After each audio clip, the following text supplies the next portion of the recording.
Buenas tardes, mi nombre es Iris Buitrago, estudiante del séptimo trimestre de Psicología en la Universidad Bicentenaria de Aragua. A continuación vamos a dar una breve exposición sobre la historia de la psicopatología. Como podemos ver, la historia de la psicopatología, como en toda disciplina, merece una investigación y reconocer y que nos ayuda a comprender la dinámica que nos hace ver esta disciplina. Como podemos ver, nos ayuda a ver la parte de las diferentes ópticas humanas o lo que podemos recoger de información, lo que ha sido la evolución de la psicopatología. Podemos ver que es precisamente para estudiar aspectos específicos de la conducta, que como podemos ver anteriormente no se definía muy bien y no había muchas investigaciones o que nos pudieran dar o señalar los procesos que ocurrían en estos trastornos mentales. Asimismo podemos ver y contribuir a través de esta disciplina multidisciplinaria hoy en día para poder ver y contribuir a la solución de estas patologías. Como podemos ver, tenemos la psicopatología como disciplina estudia las causas y estudia los procesos significativos del desarrollo de la mente. También podemos observar que existe este mapa mental, el cual nos va a señalar las diferentes épocas que esta disciplina nos arroja de información para poder comprender los procesos actuales, para poder entender el proceso que ha evolucionado esta disciplina. Podemos observar que tenemos la época primitiva como una línea de tiempo. Vamos a observar la época primitiva, la época de la antigua Grecia, la antigua Roma, podemos la Edad Media del siglo VII, y podemos también hablar del Renacimiento, la época moderna y en la actualidad. Como podemos ver, tenemos una línea de tiempo muy significativa, todas muy importantes porque todas nos dan un poco de información de esa evolución que ha tenido esta disciplina para poder comprender y entender y ir un poquito más allá de lo que significa la psicopatología.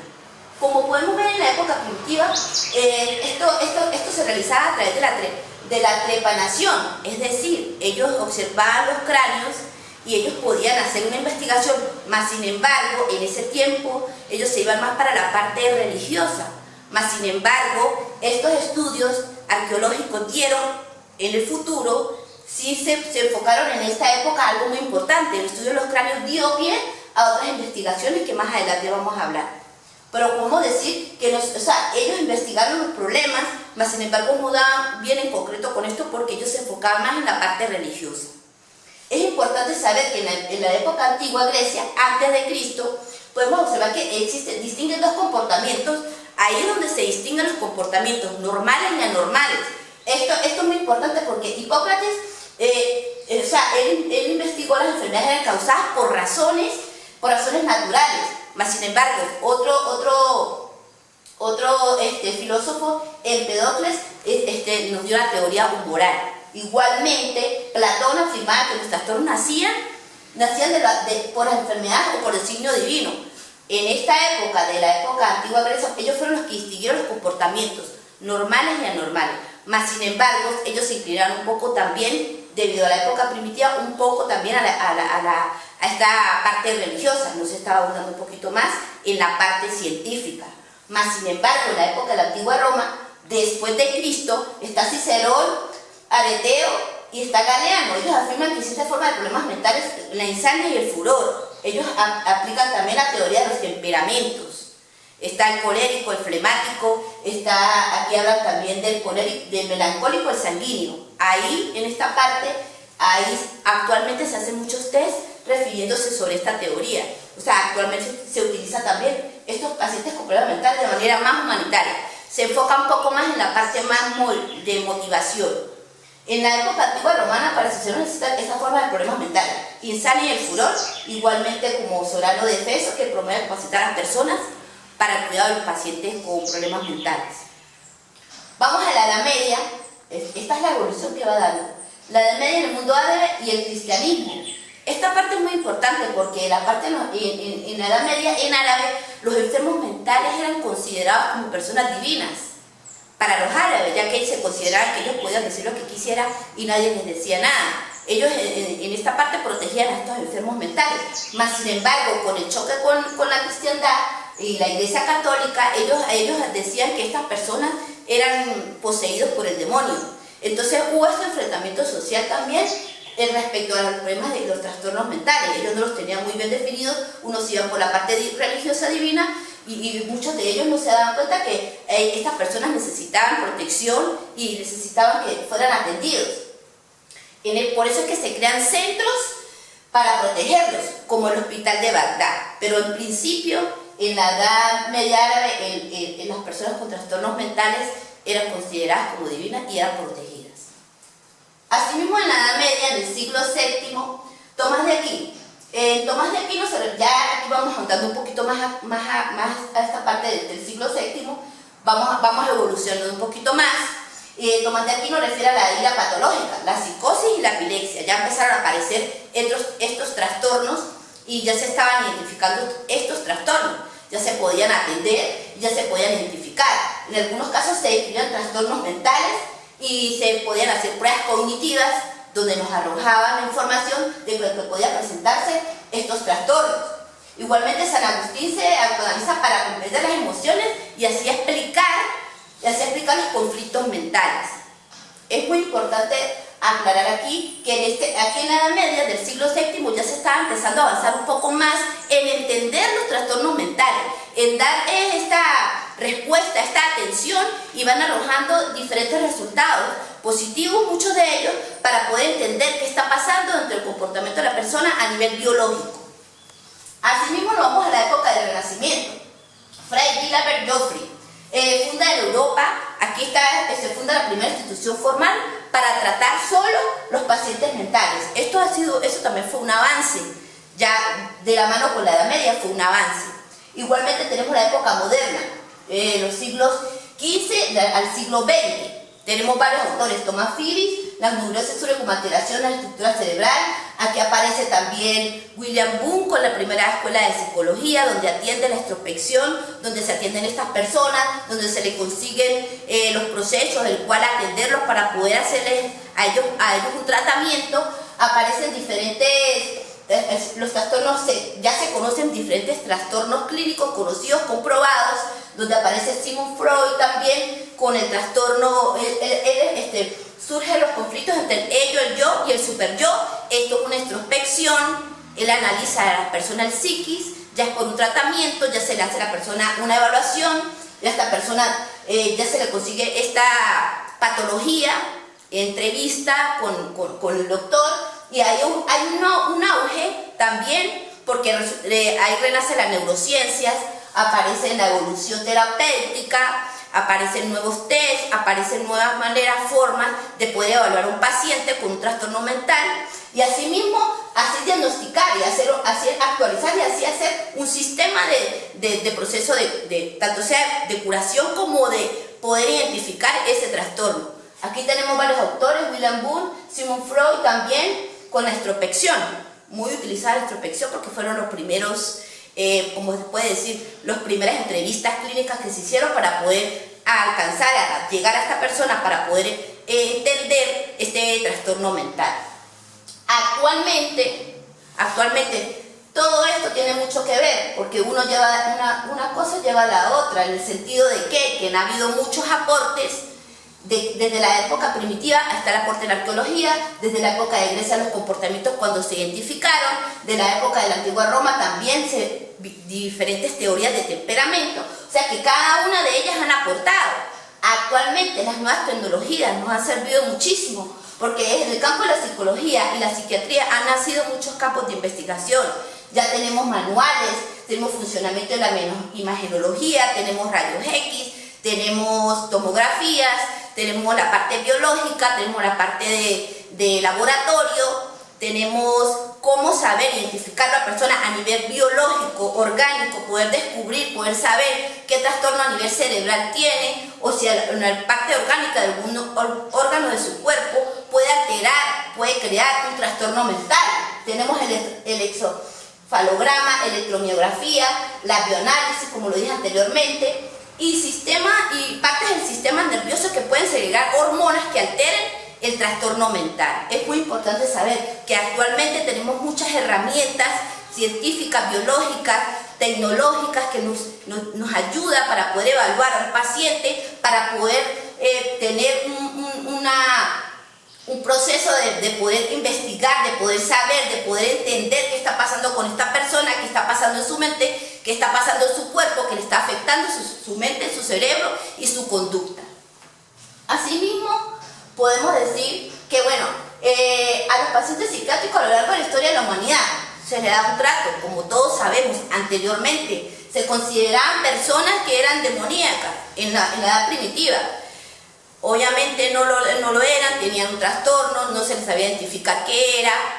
Podemos decir que sí, se tenía un trato indiscriminado, no habían hospitales, no habían personas que los cuidaran, no habían médicos, pero esto se le restaba un poco de importancia porque no había la manera como estas personas pudieran tener una convivencia normal en un entorno social.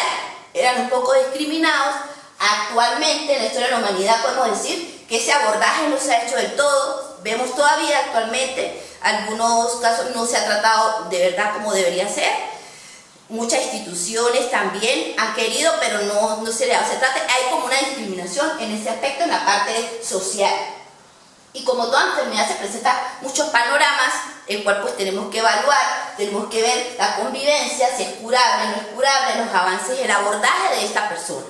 Igualmente se han incorporado nuevos métodos que involucran el entorno para que ellos puedan llevar una vida, o al menos más humano, para que ellos puedan tener una vida social más o menos estable, o al menos que ellos puedan tener un apoyo institucional o un apoyo médico hoy en día un poco más estable. Anteriormente se discriminaba un poco más, hoy en día instituciones se han sumado para que esto pueda ser posible. Asimismo podemos observar que hay varias reflexiones.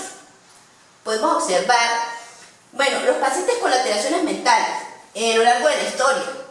Se consideran muchas técnicas, pero ¿qué pasaba con estas personas? Estas personas eran considerados demonios que no tenían una consistencia en lo que hablaban, que eran demoníacos, que estaban en una inspiración divina, no se consideraban normales, más sin embargo, muchos filósofos griegos inspirados en Platón consisten en una catarsis, es decir, se persuadía a esta persona, se le preguntaba qué le pasaba. Podemos decir que actualmente podemos dar una breve semejanza, como si fuera una entrevista con un psicólogo, un psiquiatra, donde a esta persona se le preguntaba qué sentía, por qué, la parte orgánica, la parte mental, la parte de motivación, de emoción, cuerpo y alma. Esto fue muy importante, sí se respaldaron y tenía mucho que ver ahora con lo que vemos con la psicología, sí tiene mucho que ver, y más sin embargo ellos lo complementaban con ejercicios, con dietas y algunas medidas especiales, ahí mismo lo decimos, procurando un cambio en este comportamiento. Esto se ve mucho y yo creo que es una buena técnica en este tiempo, para este tiempo. Sí hubieron algunos avances, algunos alcances, más sin embargo, cuando la enfermedad era un poco más profunda, ya evitar una persona con locura, bueno, en este caso ya se tomaban otras medidas, pero las personas que tenían un comportamiento que no podía saber qué tenía, qué sentía, como si la introspección tuvo que ver mucho con esto, y Platón fue uno de los que planteó y consistió en hacer esa catarsis. Asimismo podemos decir, los personajes que representaban las emociones en épocas pasadas. ¿Por qué las personas que presentaban alteraciones emocionales en esta época pasada hacían estos tratos? ¿Por qué? Volvemos a decir, no teníamos el conocimiento, estas personas eran vistas como del demonio, la parte religiosa, no habían avances científicos, se estaba empezando a generar este auge del comportamiento, de la salud mental, de las personas que cambios de conducta.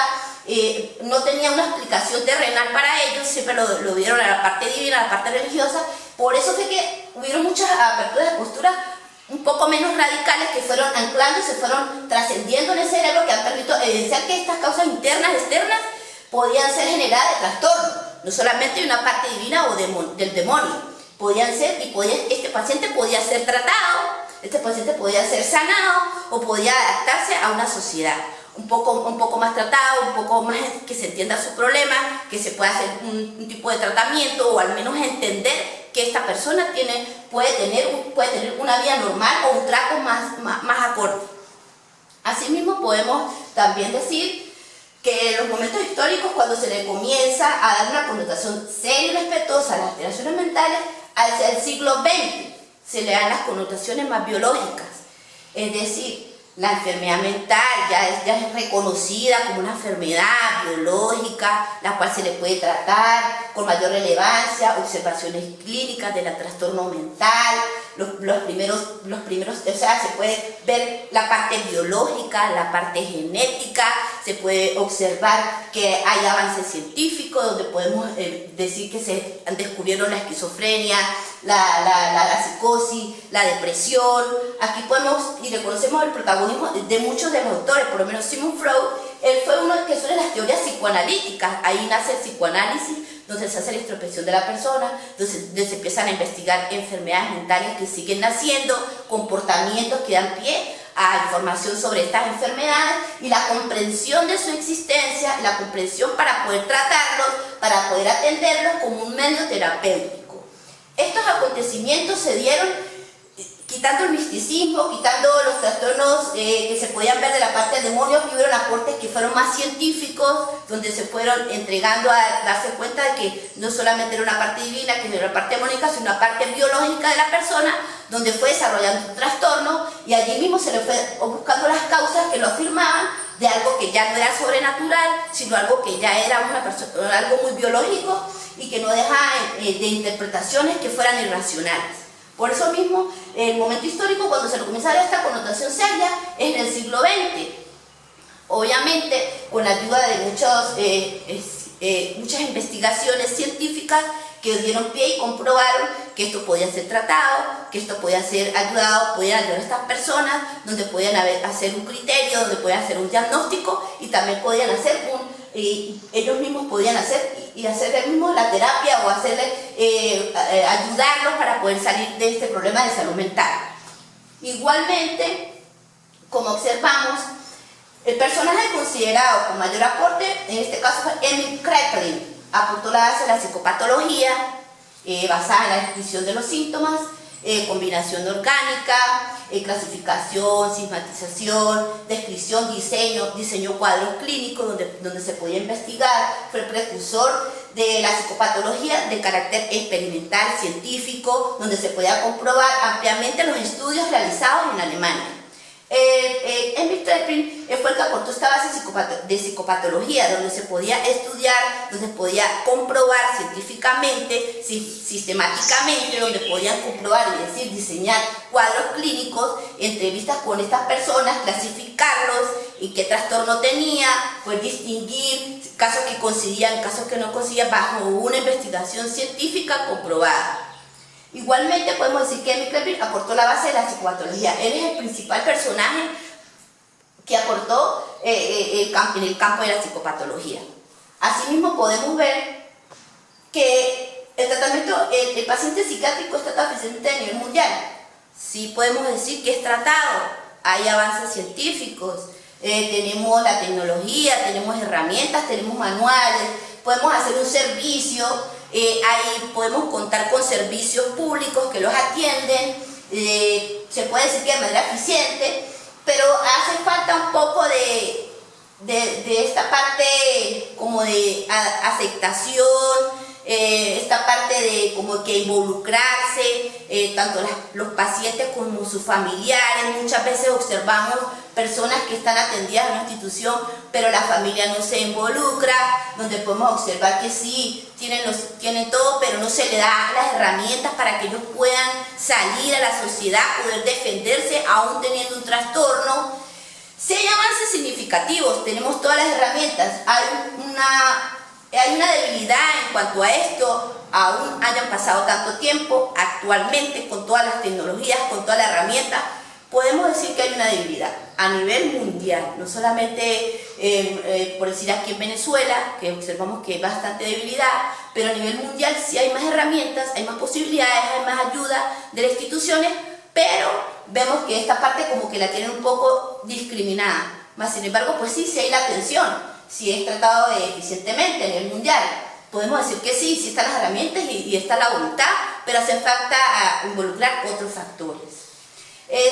Podemos considerar que la estigmatización actual de los pacientes en comparación con otras épocas, evidentemente sí, anteriormente era más por el desconocimiento, por la falta de información, por estas épocas donde no había un avance tecnológico, un avance científico, donde podíamos decir, esta enfermedad es por esto, solamente era suposiciones divinas, religiosas, que en ese tiempo era lo que marcaba. Actualmente podemos decir que esto está costando un trato más, hay un trato más inclusivo, lo podemos ver, más sin embargo, puede decir que en comparación de la época pasada ya no podemos decir lo mismo, las personas cambian, las sociedades cambian, las instituciones cambian y los pensamientos también cambian y hemos ido evolucionando.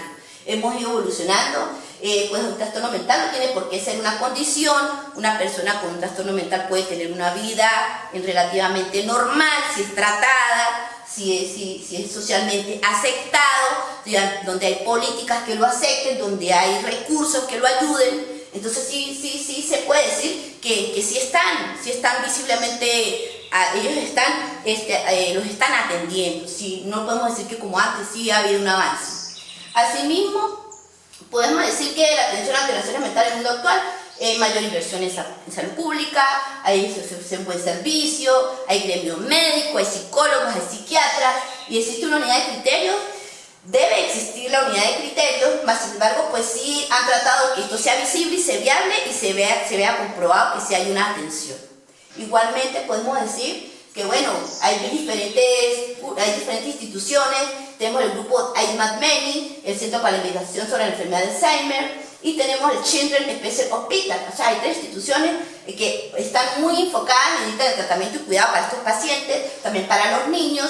31 centros hay en Minnesota, para los niños con trastorno espectro autista. Esto últimamente se ha dado más, hemos visto actualmente muchos espectro autismo y esta parte está muy enfocada en esta parte. Igualmente podemos decir que bueno, el ser humano evolucionamos, partimos de su entorno, nos ha hecho la tecnología, encontrar el origen y la causa de diversos trastornos mentales, patologías que afectan múltiples enfermedades, pero más sin embargo se han logrado disciplinas, avances tecnológicos, herramientas que podemos aplicar, y esta disciplina nos ayuda a entender que contamos con los recursos avanzados para poder atender a estas personas en esta ciencia y demás ciencias que nos sustenten para poder entender y valorar y comprender y darle tratamiento a estas personas. Nosotros como futuros psicólogos tenemos que entender esto para poder dar y poder aportar a un paciente, que podemos saber que sí hay herramientas, que sí hay tecnología y que sí tenemos la voluntad para poder brindar una ayuda.